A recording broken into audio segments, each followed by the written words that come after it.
మరి శృతి మించిలా నన్ను మై మరపించగలా తడబడి తల వంచిలా తలపును అని చేస్తే ఎలా మరేం చెయ్యనే నీతో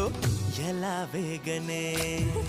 నన్ను దాటి వెళ్ళలేవు నిన్ను నువ్వు దాచలేవు ఏమి చెయ్యనయ్యో రామా ఉన్న మాట చెప్ప నీవు ఊరుకుంటే ఒప్పుకోవు ఇంకెలాగే సత్యభామా